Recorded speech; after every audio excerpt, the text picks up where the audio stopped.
नमस्कार, आप देख रहे हैं विजडम इंडिया न्यूज।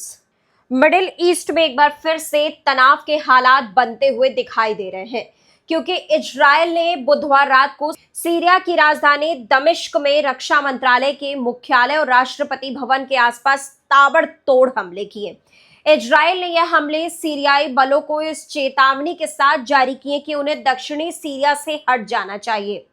सीरिया ने यह हमले ड्रूज समुदाय की हिफाजत के लिए किए।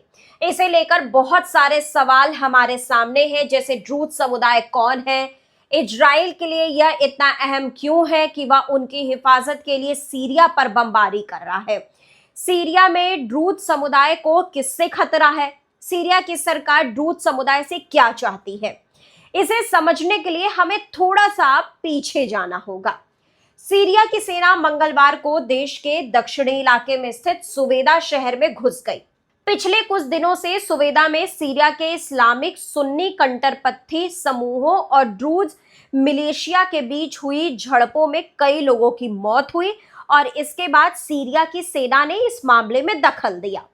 इस साल अप्रैल में भी सरकार के समर्थक सशस्त्र बलों और ड्रूज मिलिशिया के बीच हुई झड़पों में कम से कम 100 लोग मारे गए थे।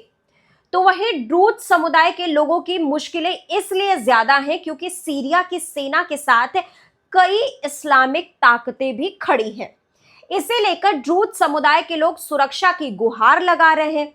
इजराइल ने सीरिया में ड्रूज समुदाय के लोगों की सुरक्षा का संकल्प लिया है, इसलिए जैसे ही सीरिया के सुरक्षा बल आगे बढ़े, इजराइल ने उन पर हमला कर दिया। हालांकि सीरिया ने सीज फायर की बात कही है, लेकिन माहौल तनावपूर्ण है। ड्रूज समुदाय के एक नेता ने सीरिया के गृह मंत्रालय द्वारा सीज फायर के दावों को लेकर सवाल उठाया है। इजराइल ने साफ साफ कहा है कि उसने साउथ सीरिया में रहने वाले समुदाय की हिफाजत के लिए ही सीरिया की अहम जगहों पर हमले किए हैं। इजराइल ने कहा कि सीरिया के अंतरिम राष्ट्रपति अहमद अल शरा के इस्लामिक नेतृत्व वाला प्रशासन जिहादी है। प्रधानमंत्री बेंजामिन नेतन्याहू के दफ्तर की ओर से साफ किया गया है कि उनका देश इस बात के लिए प्रतिबद्ध है कि ड्रूज समुदाय को किसी भी तरह का नुकसान नहीं होने दिया जाएगा। तो वहीं पिछले कुछ दिनों में ड्रूज समुदाय की आबादी वाला शहर सुवेदा और उसके आसपास काफी हिंसा की घटनाएं हुई और इसमें 350 से ज्यादा लोगों की जान जा चुकी है। तो वहीं इस हिंसा में ड्रूज लड़ाकों ने सरकार के सुरक्षा बलों और बेडौइन जनजातियों के हथियारबंद लड़ाकों के साथ संघर्ष किया है। तो वहीं ड्रूज अरब लोगों का समुदाय है और इसकी आबादी 10 लाख से ज्यादा नहीं है। इस समुदाय के लोग ज्यादातर सीरिया, लेबनान और इजराइल में रहते हैं।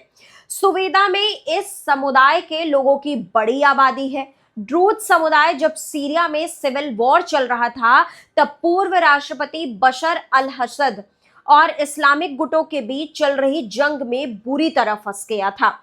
दिलचस्प बात यह है कि ड्रूज समुदाय भी इस्लाम को ही मानने वाला है। 11वीं सदी में इजिप्ट में ड्रूज समुदाय की शुरुआत हुई थी।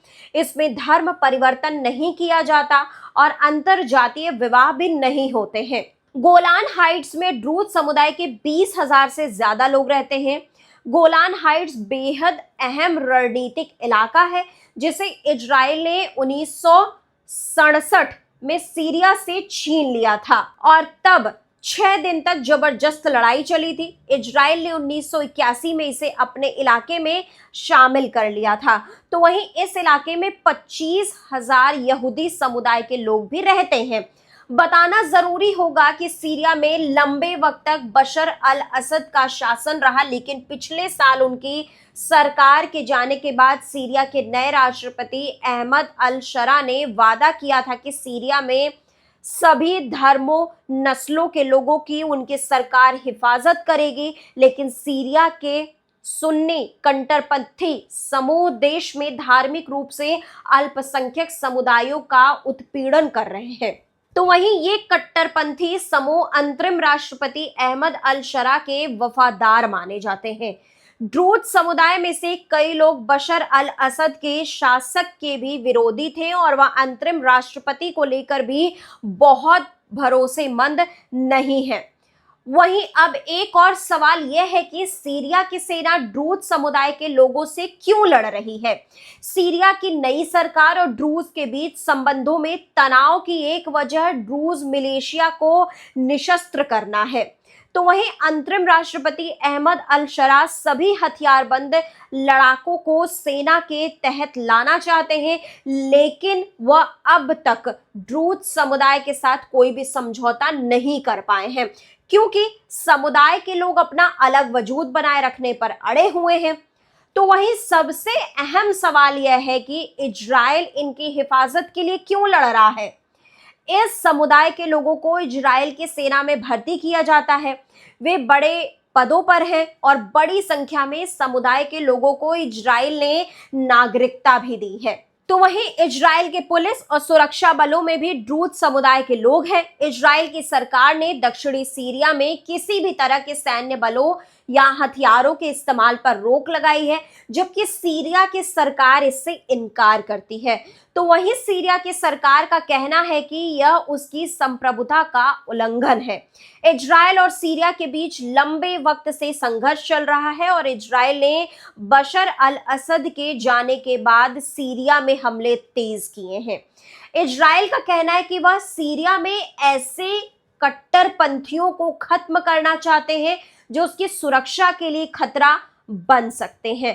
तो देश दुनिया की बाकी खबरों के लिए आप लगातार जुड़े रहिए विजडम इंडिया न्यूज चैनल के साथ। चैनल को लाइक करें, सब्सक्राइब करें, शेयर करें, कमेंट करें।